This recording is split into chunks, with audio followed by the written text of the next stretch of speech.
for the Sharing Ocean Acidification Resources for Communicators and Educators final installment of our spring series. So we'd love to get a sense of who's on the line, who's joined us today. You'll see a poll come up on your screen, and we'd love to get a sense of where you're coming from. So please go ahead and just select your answer from the poll. Great, we see some answers coming in.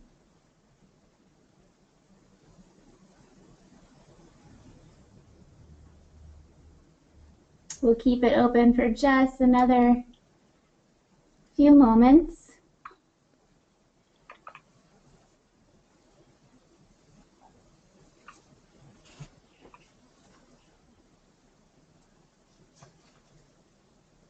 All right.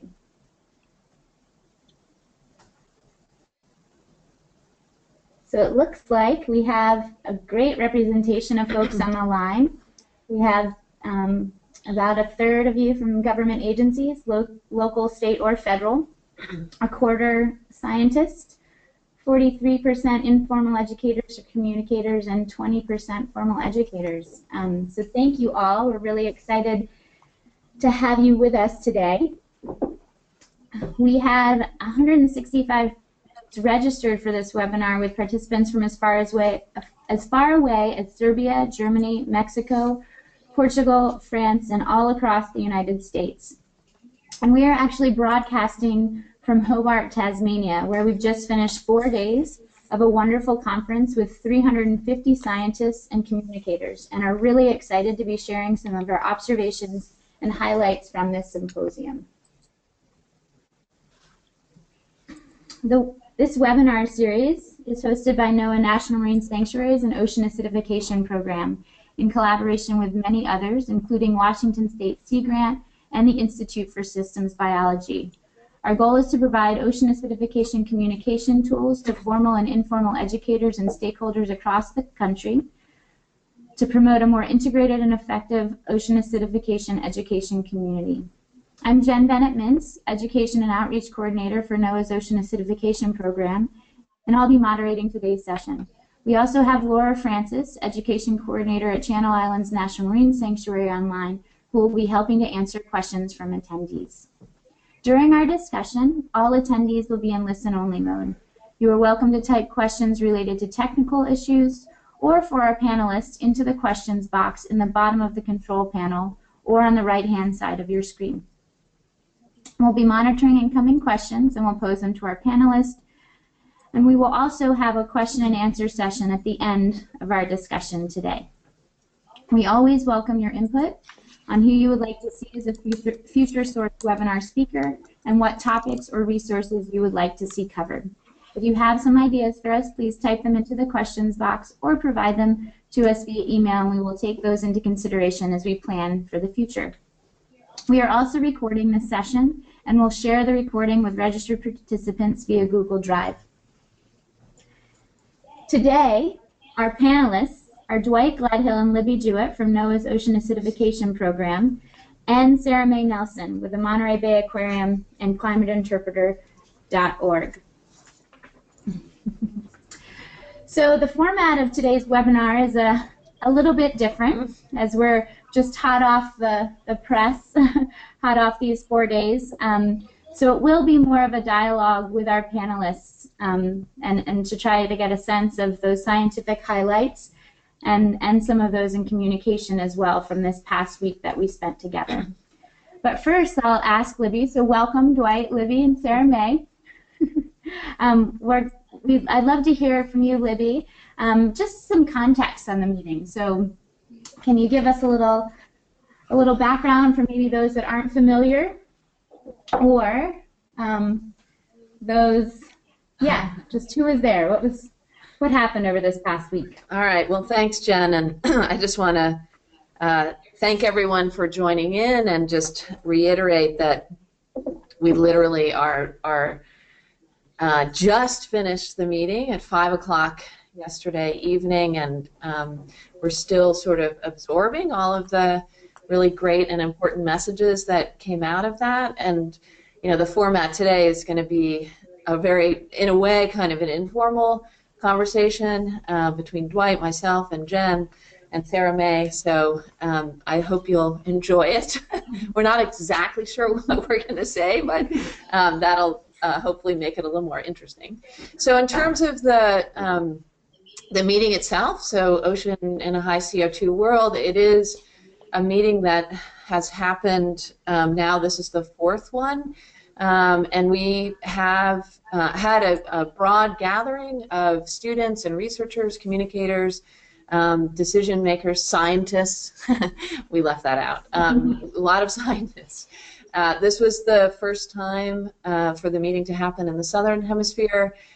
We had people coming from broadly across the globe, and just a couple of the countries, although I'm sure it's not totally including all the countries, but the US, Italy, Chile, China, Australia, Fiji, Canada, Spain, Japan, Ecuador, Brazil, and Chile. So a pretty impressive array of countries. And I think one of the, I'll just say it here, one of the important developments in this meeting is that we actually did have representatives from new countries and from developing countries. And notably, really strong participation from Latin America. So Ecuador, Brazil, Chile, and Peru all had scientists who were presenting their work. So I just want to note that that's the result really of some really strong capacity building that's been happening throughout the community. So next slide. Great. Well, we actually do have a question. Someone asked wow. if there was anybody from Russia in attendance. Not to my knowledge. I don't think so. Not to my knowledge. But if you know someone from Russia who should be invited for the next one, we're very open to working with new communities, and but Russia happens to be a country that we haven't had strong participation in these symposiums. So next slide, I think we had some. So yeah, this was actually presented by Jean-Pierre Gattuso, who was head of the International Steering Committee at the very beginning of the symposium, showing how we've grown over time. So the first meeting was in Paris, and then Monaco, Monterey, Hobart. Apparently, just to note, the first two meetings were small enough that it was actually, the entire meeting was held as one meeting with everybody in the same room, so the same topics, or everyone was hearing the same topics. And then starting in Monterey, which had a fairly large participant level, they started splitting it into parallel sessions, and this last Hobart meeting was also split into parallel sessions. As you can see, total number of speakers has grown, and the representation by women has absolutely grown. I think more than half, if I remember correctly, of the plenary speakers this time were women. So very, very exciting to see that development as well. We do have a Bravo online for the even gender split. Yeah. Yes, no, we're very excited about that. I'm trying to think if there's anything else that we want to say about that. So what was the next? This was actually the gender ratio. This is Sarah May talking right now. Yeah, hi everybody. Was actually picked up pretty heavily on Twitter. So excellent. No, we were very proud of that. And I actually sat on the International Scientific Steering Committee, and so we were trying to keep that in mind as we were shaping the agenda. It also seemed, I don't know if anybody actually did a formal survey, but it seemed like there were a lot, maybe I'm just getting older, but the audience. This is Dwight, by the way. Hi, folks. It seemed like there were a lot more young students in the crowd. Yeah, and a really dedicated, motivated new researchers in the field. So it was very exciting. Yep. Very good. It may just be I'm getting older. They look at you. Yeah. Okay. So what do we have another slide on this, or? No, I think we're going to move in, but there is one more question. Okay. There was a question of were there fewer participants because of the location yesterday? That's the assumption. Obviously, Australia is a long way from everywhere and expensive. However, we had very strong participation from Australia, which probably was, I don't know for sure, but I'm guessing was not the case when it was held in Monterey.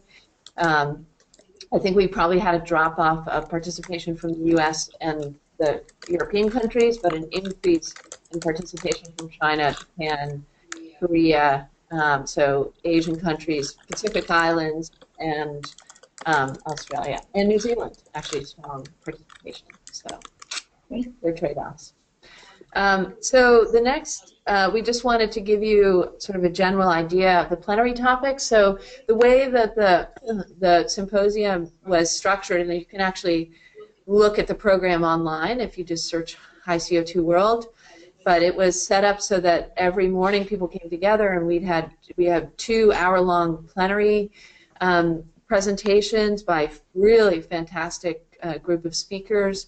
And then we would move into parallel sessions, but the parallel sessions actually reflected pretty closely the plenary topics. And so it was nice to see kind of the high-level integration of information by the plenary speakers, but then in the parallel sessions, presentations by up-and-coming scientists on specific aspects of what was covered in the plenaries.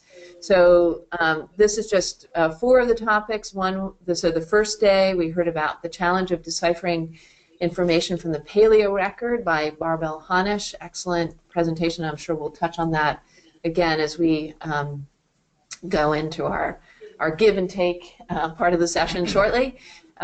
We heard from Christy Croker on the challenge of assessing and projecting ecological impacts.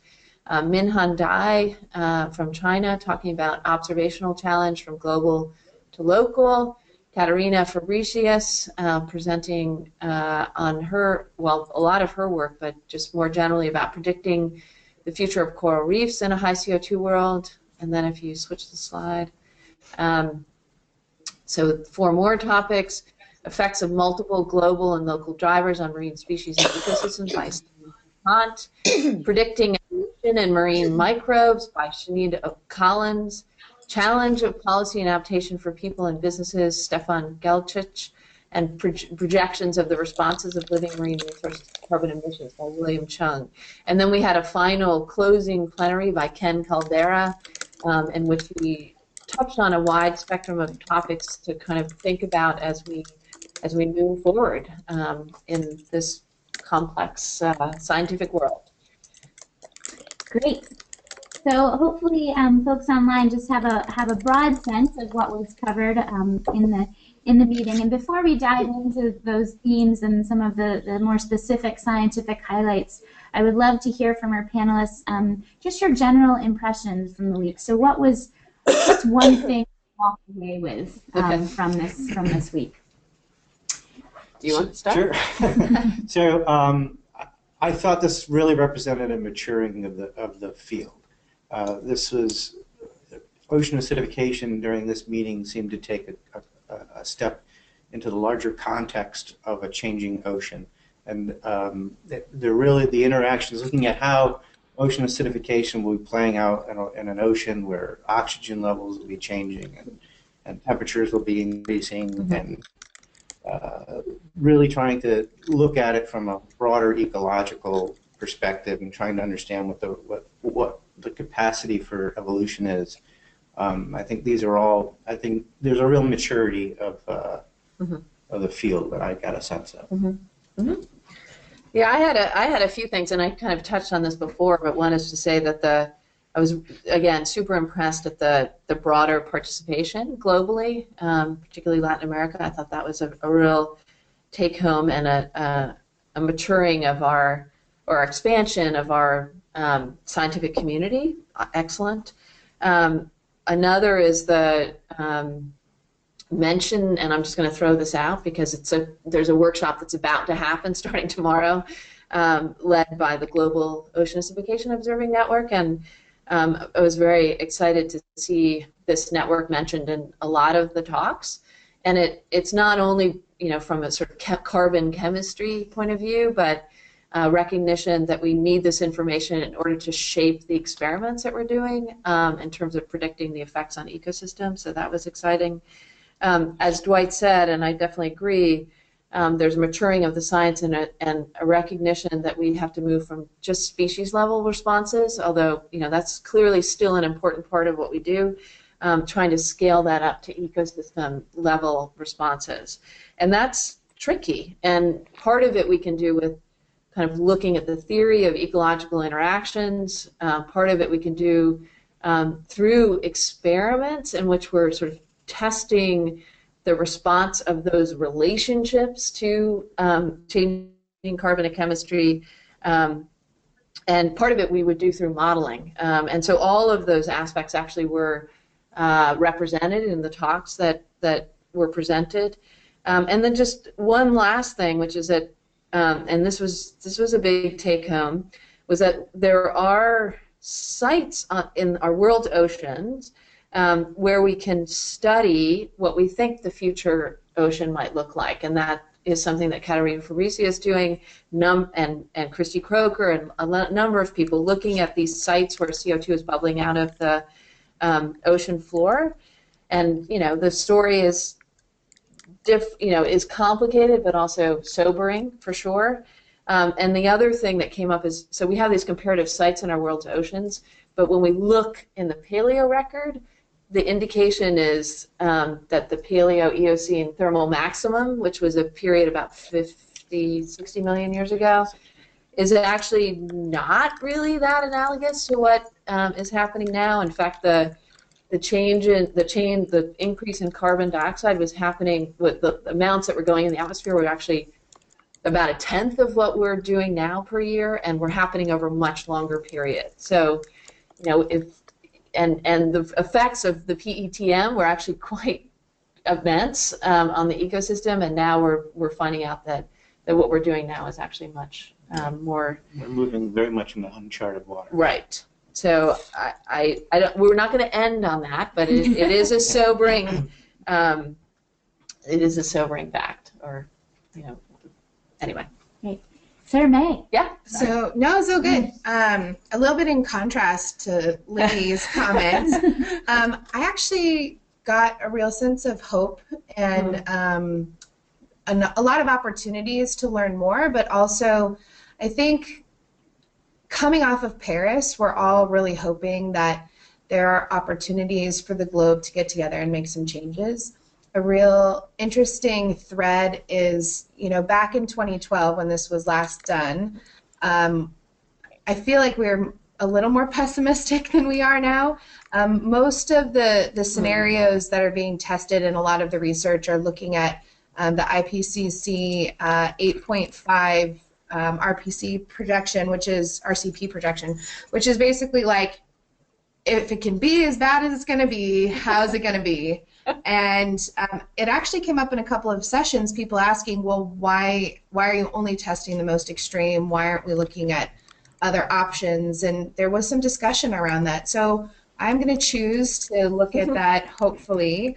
I work with the public very heavily, and the thing that we get all the time is tell us what we can do and tell us why what we do matters. Mm-hmm. And I feel like, at least from some of the talks that I saw, there was really this idea that there was opportunity.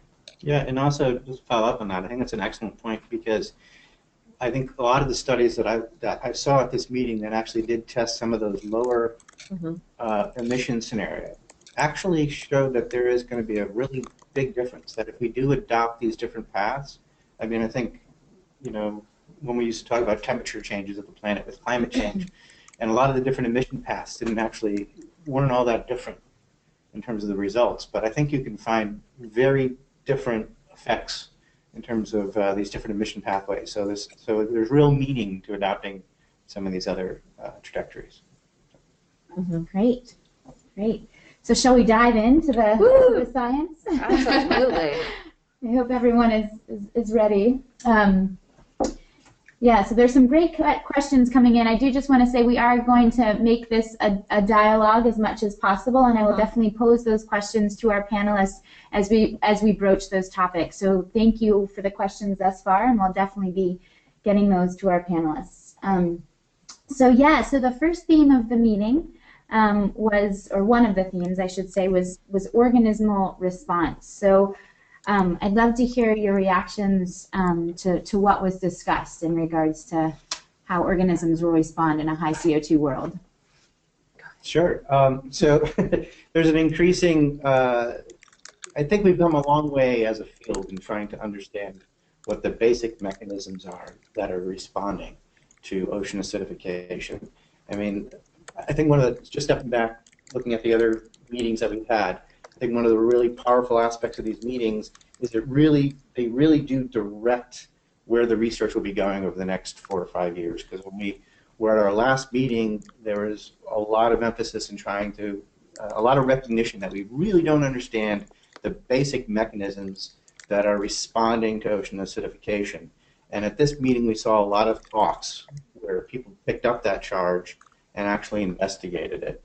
And so looking at how the chemistry is changed by the organism and what's required of the organisms, the amount of energy that needs to be put into the system to actually, generate a calcium carbonate shell, and how we're increasingly looking at ocean acidification less from, I think simplistically early on, we just looked at it in terms of changes in how saturated or supersaturated the oceans were with respect to these carbonate materials that they make.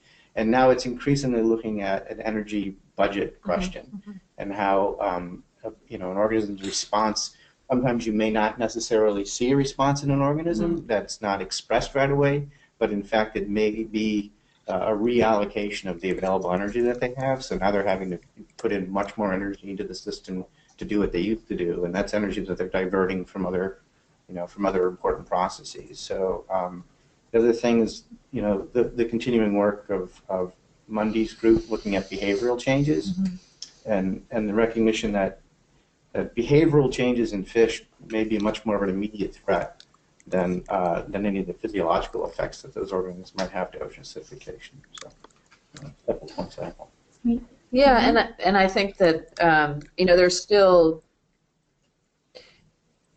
the experiments to kind of test individual species. I think is still really super important work because the minute we think we can predict how an organism will respond, then we test it and we realize, oh, it's not doing what we thought it was going to do, and then trying to tease out exactly why that is.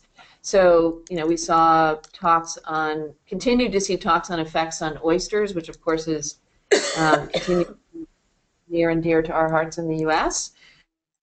But we're finding that, for instance, the effect on the Pacific oyster is negative, but the effect on the native oyster in the Pacific coast is not. That it's actually quite resilient. Right. So trying to figure out why that is and teasing that out, and George Waldbusser's group at OSU had a number of presentations that were further fine-tuning that. And what was really exciting too in his group is that and Dwight sort of touched on this, is that they're able to actually tease out the effect to each of the carbonate parameters individually through this very complex dosing system.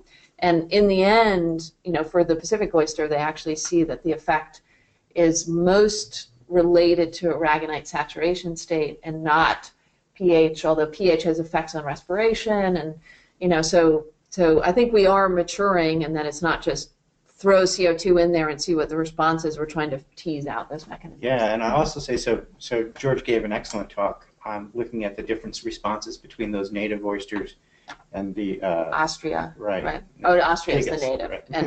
and Austria. And it seemed to come down to the strategy of how each of those species, whether it's brooding or spawning.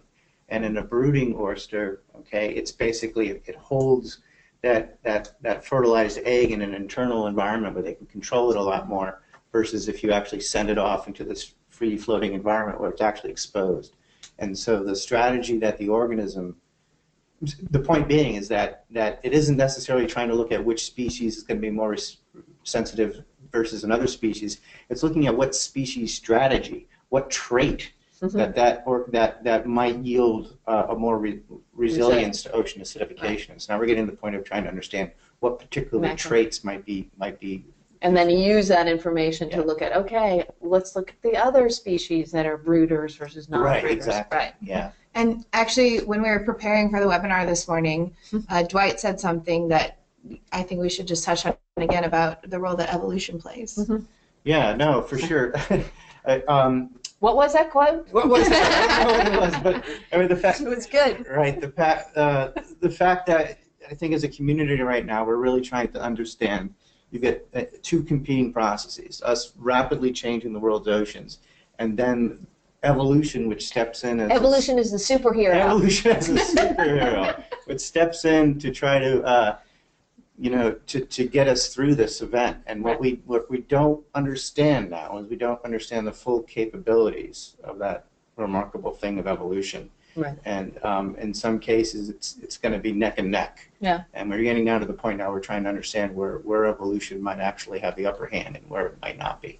Yeah, Sinead Collins from the UK, I think she's in the UK, is doing some really important, interesting work on species that have rapid turnover times, rapid generation times, and trying to test multi-stressor effects and see where the adaptive capacity is. Very, very exciting new development.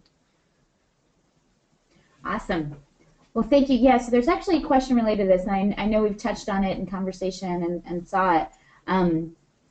Jeff is wondering, was there much way in understanding the effects of carbon dioxide and multi-stressor variability, as well as organismal variability, rather than mean conditions and responses? Yes.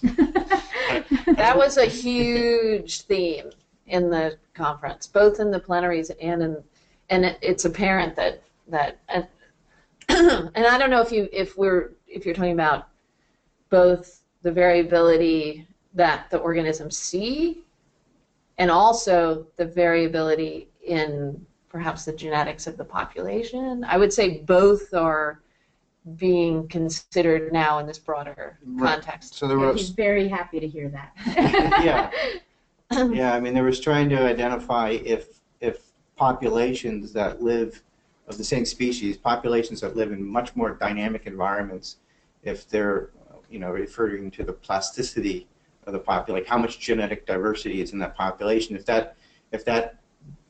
that plasticity that evolution can capitalize on, if that is limited or enhanced by being in a population that is living in a much more complex environment or not. Right. So there's a lot of interest in that. Right, and recognition that from an experimental point of view, trying to incorporate, for instance, that variability in the environment into the experimental setups, and trying to include multiple drivers and diel variability in the carbonate chemistry, super complicated. But I think the community is up to the challenge in recognizing that that's the sort of next step. Right. And one other. Oh, go ahead. Jen's interrupting. Okay, we gotta go to. Move on. We're kind of moving into. Well, yes. So exactly. I think it's a nice time to transition into the discussion around ecosystem response and some of the highlights from that this week.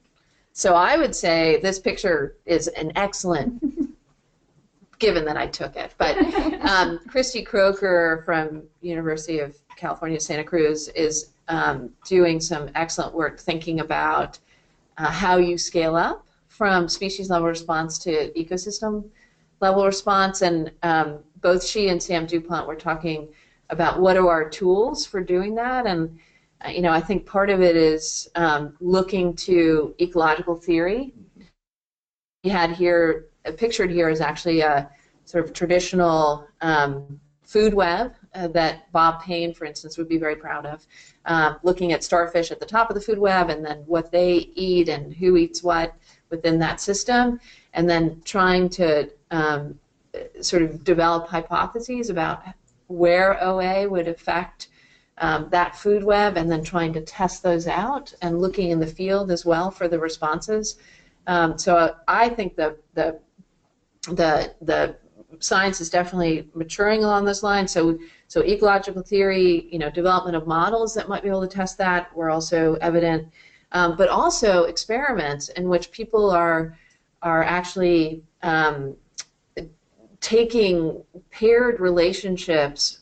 And I heard a couple of talks in which people were looking at the direct effect of OA on copepods, for instance, which is a very important species in our ecosystems, and then the direct effects on the phytoplankton that they eat, and then the effect on how the phytoplankton changes affect the copepods, and how, difficult that work is, because everything's super tiny, but also that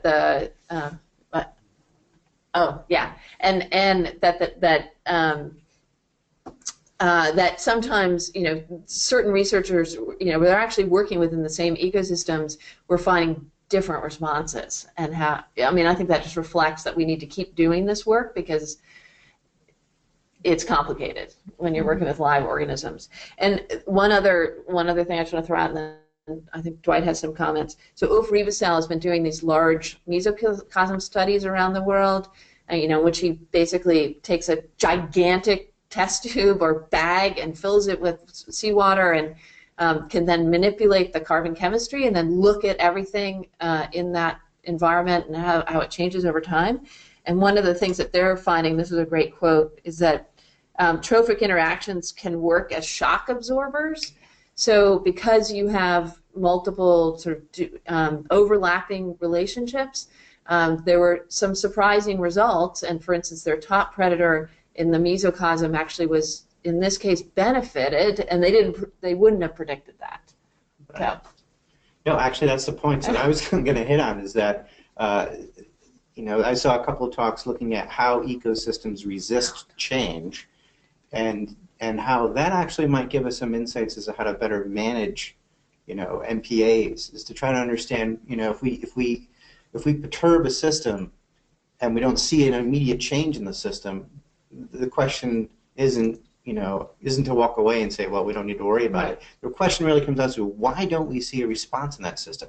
What complex factors are responding that are actually keeping that system from being perturbed? So these compensatory factors they were looking at and trying to see.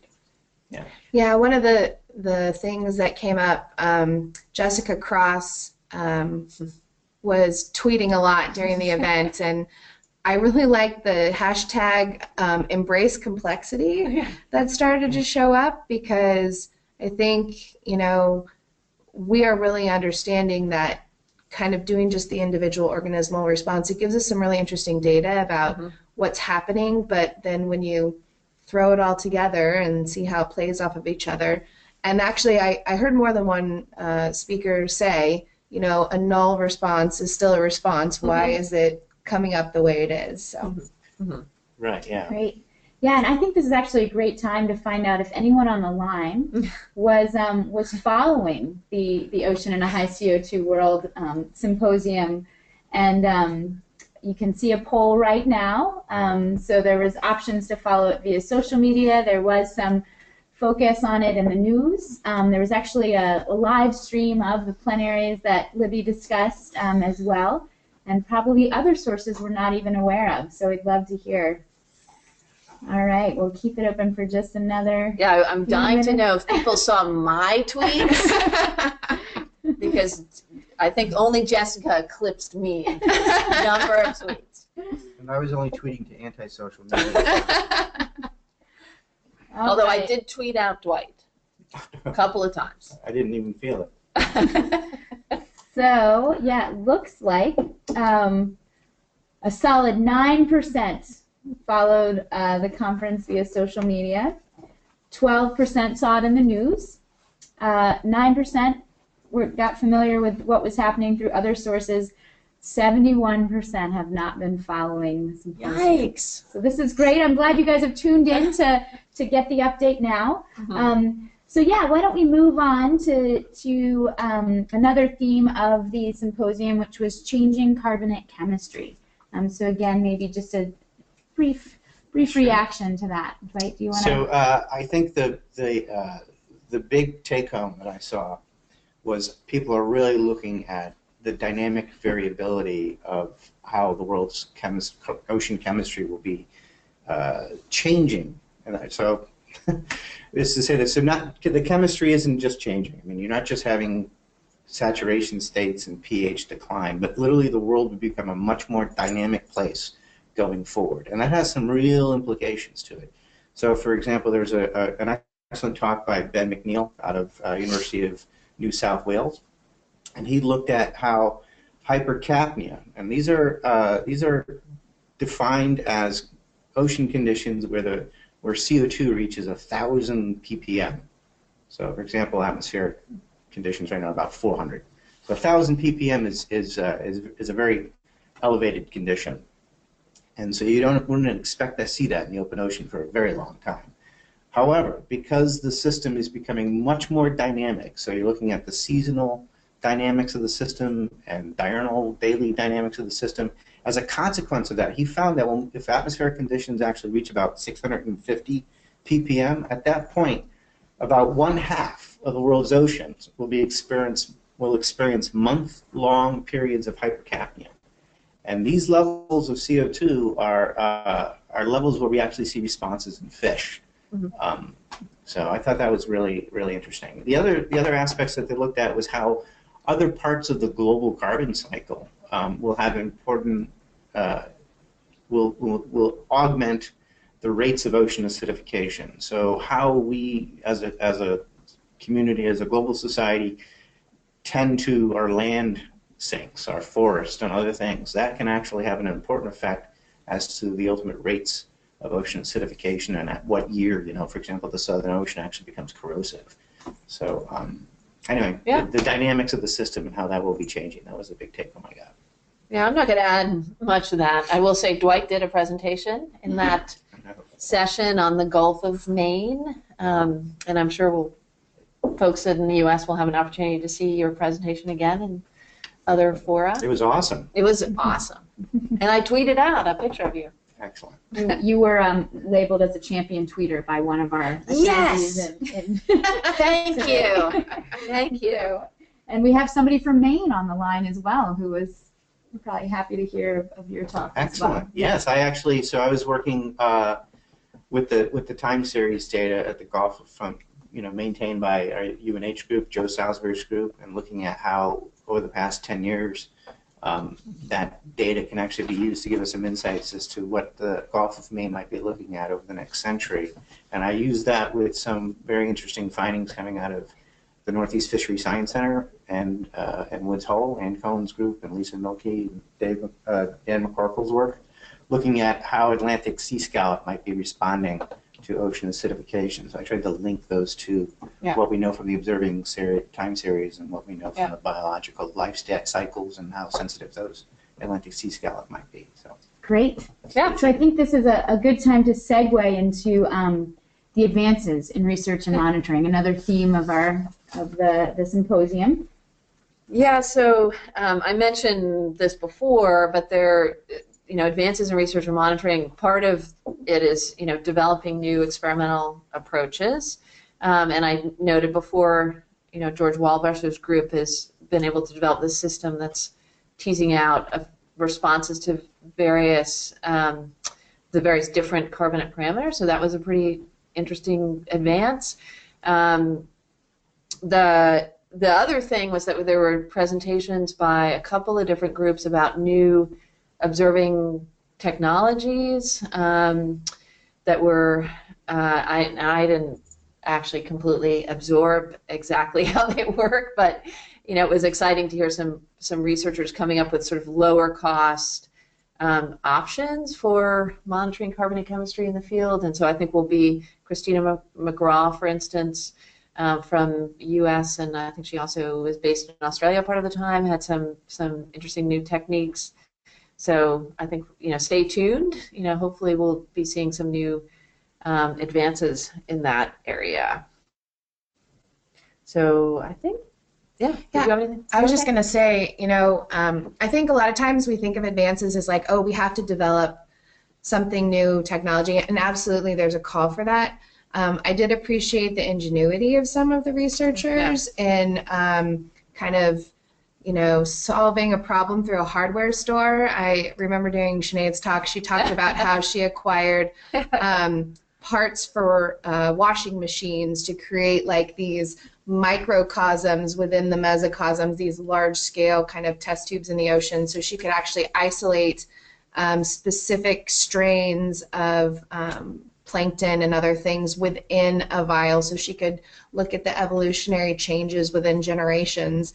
So, you know, just how do I get what I need, and really, you know, sometimes the advancements are all about creativity as well.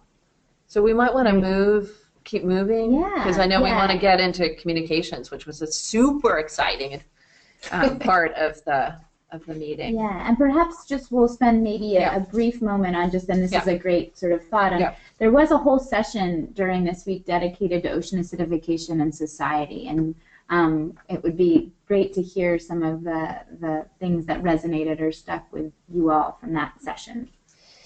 Well, I think it's clear that regardless of what we do, even if we stopped all CO2 emissions today, that there's going to be a requirement that we adapt to the changing conditions, and both sort of developing resilience within human communities to understand what's coming their way, but also to be testing scientifically potential sort of local area adaptation strategies. So there was some cool presentations by particularly folks in Australia who are considering or evaluating the possibility, for instance, of planting seaweeds around or near particular reefs as in an effort to buffer to actually pull CO2 out of the waters around those reefs. And there was an interesting modeling talk by Mark Baird on that. They haven't actually done the planting of the seagrasses. They're evaluating, or seaweeds, evaluating whether there might be some biological spillover from that. You certainly don't want to plant a seaweed and then it takes over the coral reef. So there's a lot to be considered there. Catriona Hurd, who's also here at CSIRO, is looking at the mediating effects of seaweeds on crustus coralline algae, which we learned over the course of the meeting is potentially very vulnerable to OA, and yet a very important foundational species, and corals tend to like to settle on crustus coralline algae, and when you have less of it, you actually have less coral cover. So I don't know, and Dwight, you wanted to talk about Stefan Gelcic, from Chile, who did a really great presentation in the plenaries. Yeah, I mean, it blew my mind. It was like a TED Talk to me, in that one is because I tend not to get too excited about the field of socioeconomic response, and I was really excited about it, and the fact that he was able to take and treat industry folks and actual stakeholders, almost like putting them in a jar and subjecting them to experiments. They didn't really. They didn't actually do that, but he effectively applied various experimental treatments to them and asked them, you know, what would you do given the. So they were fishermen, artisanal fishermen from the field, from Chile. So taking a fisherman and putting them in, basically using game theory, using game theory scenarios, and applying an experiment to them and asking them, what would you as a fisherman, given the current management criteria that you've got set up to manage your fisheries, how would you respond if there was a 30% reduction, you know, for example, and how do you handle uncertainty? Yeah. And he was able to really demonstrate using game theory and actually applying experiments to these fishermen how important your management regime is. Because it enhances, because you can either, in some cases you enhance cooperation, which actually enables greater resilience of the and it's sort of taking the same fishermen and using their own innate self-interest and trying to design systems that actually promote the ecosystem. Anyway, I thought it was amazing. It was exciting. It's definitely a new step, and I have to say online there are a lot of interest in seagrasses. There's notes that the seagrass approaches, or seaweeds, is being tried in the Gulf of Maine with oyster and mussel farms. Oh, And, right. yeah. And there's been some proposals to use that tool in other aquaculture operations. Yeah, and the game theory with the fishermen was a really interesting and new concept probably for many scientists in the room. And so we do encourage you to check that out. I think there is a And it was publication. unpublished, but it's coming up. Yeah. So we have to definitely keep an eye out. But yeah. We have to invite him. One other thing on adaptation is that Minhan Dai, who presented from China, was presenting some pretty sobering information about the size of the aquaculture industry in China, in that it actually provides something like 80% of all aquaculture for the world is coming from China, and yet the linkages between the OA scientific community and the aquaculture industry is actually not really there yet. So hopefully this plenary, the information coming out of this will contribute to that connection. Great. So I think now it's time to segue as we're connecting more with the human impacts. Another focus of this session was the ocean acidification story. So how can we connect science to outreach? And Sarah May was part of that session, and would love to hear your perspective from that session. And yeah, so I really was wonderfully happy that I had this opportunity, because I am trained as a marine scientist, but I've spent the last 20 years working in communication, and all of this research is super important. It's fascinating, but until we actually get people to respond behaviorally to reducing their carbon emissions and things, we're not going to be able to protect some of these ecosystems and organisms from the impacts of our behavior. So just this opportunity to come together to share a little bit about what people are doing, to Sam DuPont and what he's doing with the virtual urchin, really teaching young folks about the opportunities to do science virtually, learn how experiments work, really to think outside the box, to be problem solvers. Some of the stuff that NOAA's doing, creating educational materials for classroom settings, really looking at different opportunities that we have both with nonprofits, non-governmental organizations, places like aquariums where I work, other settings like our national marine sanctuaries.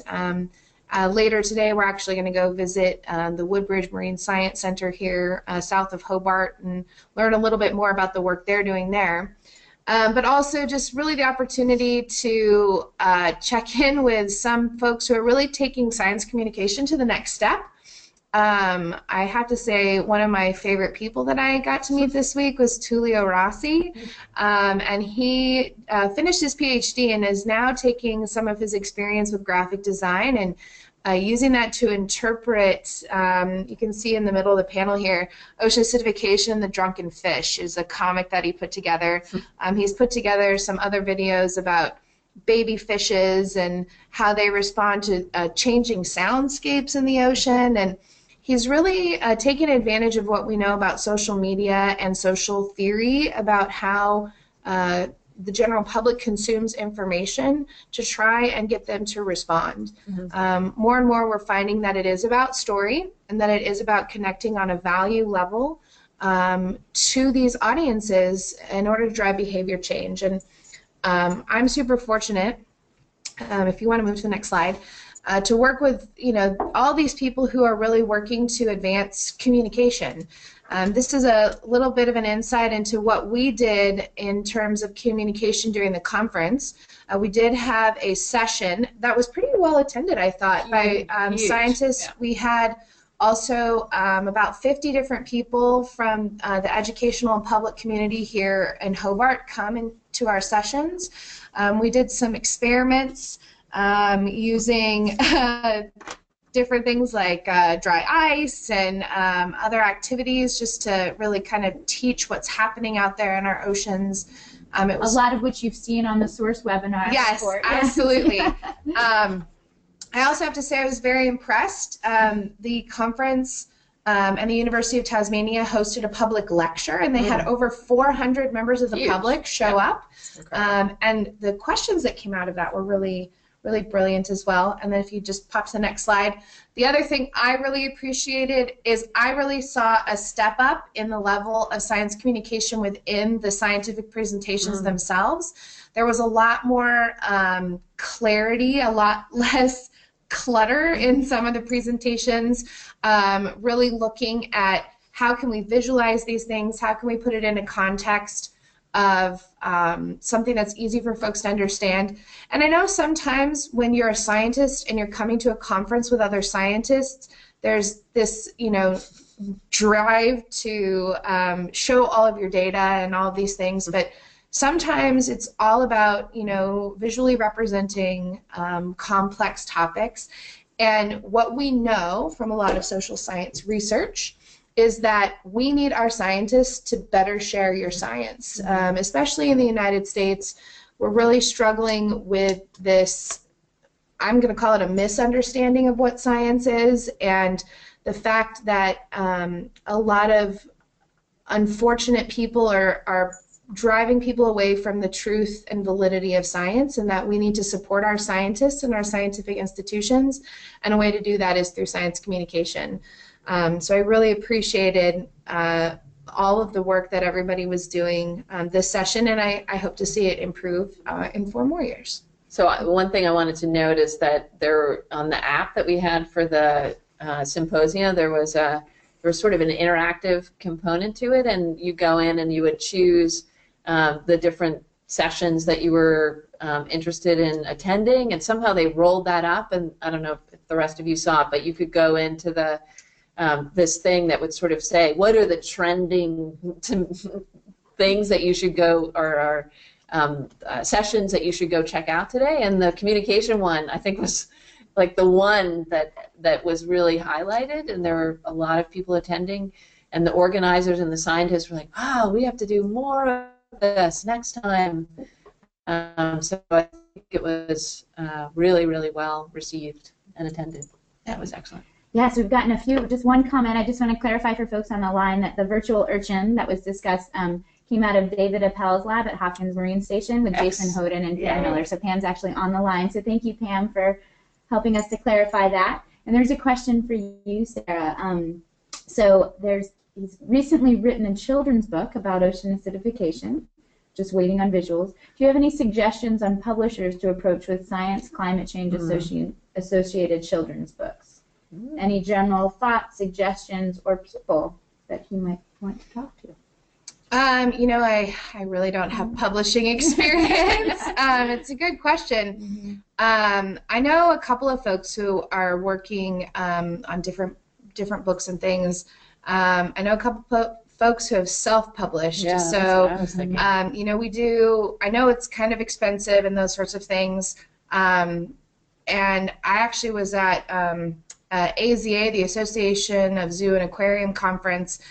We hosted a booth for Climate Interpreter and NOAA, the National Network for Ocean and Climate Change Interpretation. And our next door neighbor was a woman who's actually been writing children's books across cultures and across scientific topics and different animals, and self-publishing. And really, she was there to get into kind of the zoo, aquarium, museum, science center, gift shop arena. So unfortunately, I don't have that expertise, but it sounds very intriguing. Awesome, thanks. So I think we do have some great questions lingering on the line, and so we'll go ahead and move into more of a question and answer just to wrap up. And so I know there's questions that have come in, and if you do have questions, please go ahead and type them into the questions box if anything's evolved since then. So one of the first questions, it goes back to the ecosystem response, and that was, so these mesocosms that you talked about, Libby, how big are these things? How big do they need to be? Well, I don't know how big they need to be, but the ones that he's doing, I would say, are, and I've actually visited them when they were deployed in the field in Sweden, are about maybe 10 feet in diameter and go down maybe like 20 meters. I mean, they're huge. They're huge, and the way they do it is they'll have actually replicates. They have ambient CO2 and a high CO2, and they'll have maybe 3 to 5 replicates of each. So that's a lot of large mesocosms in the field. They actually go out and just sort of capture an actual column of water, and then they can do the treatments and then start testing it. What's really great about what Oferubicel does is that he gathers this huge group of scientists, because you need people with all different kinds of expertise, people looking at phytoplankton, people looking at sea urchins, people looking at the carbonate chemistry, people looking at fish, people looking at sediment rates, people looking at the E. huxleyi or whatever. So, and then everyone's going in and taking their samples, and then the intention is that everyone gets together and writes these papers, and they've just had an incredible success at the both what they've published coming out of those, and yeah, so it's pretty impressive. They have some term for how, I don't know, they had some sort of lay term for describing it. I can't remember what it was, but yeah. I would also note that there's actually a really terrific web presence they have. So it's run by Bioacid. So yeah, the German program. Yeah. So if you go to Bioacid, yeah, you learn all about it. Awesome. So yeah, there's a lot of curiosity about the ecosystem level, and I know, Dwight, you were discussing the trophic shock absorbers, and do you have any insight into what those protective factors, the question is of trophic level buffers or ecosystem responses, what are those protective mechanisms? Was there discussion of that this week? So, I mean, some examples are when you have an organism which maybe has, maybe its calcification rates may actually decline, but the organism that's actually grazing on it, also its grazing rate may also decline in parallel, and so it kind of comes out as a wash. But in general, from a management perspective, and we've known this for some time now, but there's increasing evidence that by actually alleviating a lot of the local pressures on the system, you can actually build in some ecological resilience to any of these perturbations.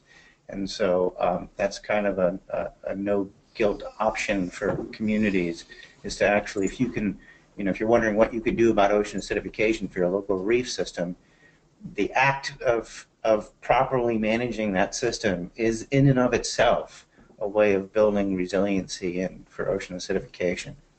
Great. So. Yeah, and actually, speaking of coral reefs, there was a question. One of our audience members noticed the slide with the aragonite saturation state at 50 meters, that it's, I'm guessing, the horizon in the Caribbean Sea, or that there's no data in the Caribbean Sea. And so the importance of that region, because of the high biodiversity of coral reefs, is, do you guys have any insight as to why the Caribbean Sea is so difficult to monitor? Is it Caribbean or the Coral Sea? Is it Caribbean? Caribbean. Okay. Yeah, well, probably both of them are. Yeah, so a lot of the global monitoring that's happened for on ocean acidification is really related to these large-scale repeat hydrography programs that have gone out to quantify, really looking at the carbon budgets of the planet, and they were never really intended initially to look at ocean acidification. And so these long, multi-decadal time series that happen, they very rarely have ever adopted any of the marginal seas. So that would include the Mediterranean and even the Coral Triangle and the Caribbean. So we're increasingly getting coverage for that. Our program. So the Global OA Observing Network. Well, in the U.S. we have, as you'll note, some of the coasts. So the measurements actually go right up to the coast on the West Coast, and that's because of the work that NOAA's been funding and are working with partners on the East Coast as well. But a lot of the blanks are areas where we're trying to expand that coverage, and through the Global Ocean Acidification Observing Network, one of the intentions is to get beyond the sort of open ocean into the coastal regions and getting people sharing data and identifying where the gaps are, so that we can expand and develop capacity in those regions. And next year we've got the GOMEC cruise, which will be happening, which will be running transects throughout the Gulf of Mexico. Throughout the Gulf of Mexico, and will include all the way up to the, what is it? Q. Well, I don't know. Yeah, Mexico. But it'll be covering a lot of that area. Great. So I'll take one. We have one more question, and then we'll wrap up. but there's just a simple one. Are the proceedings of the conference going to be made available to the general public? So there is, well, actually, yes, so on a couple different levels. One is that there's going to be work to put together some special journal, what do we call them? Journal... Special issues. Special issues, right. So there'll be probably a couple different special issues. Of course, that work probably won't be published for, at least a year. There's also, and this has been true for the last couple of symposia, something called the Summary for Policymakers. And I know that they were already working on that at the symposium. So the plan is to, I think in the next couple of months, to get that out, sort of vet it within the group that was there and then have that available. And if you go back to the last symposium that was held in Monterey, there was an excellent summary for policymakers that came out of that. And in fact, a number of the talks that were presented here were actually pulling graphics from that one, so from that summary for policymakers. So there will be on multiple levels. Great. So yeah, I don't know. We'll just end with sort of the way forward. I know our time is coming to a close, and I don't know if any of you just would like to wrap up with this theme that definitely showed up this week of ocean acidification as a global phenomenon, but with local adaptation potential, or that can be approached and studied locally. So you want to? Well, I would start with there's some important caveats to that.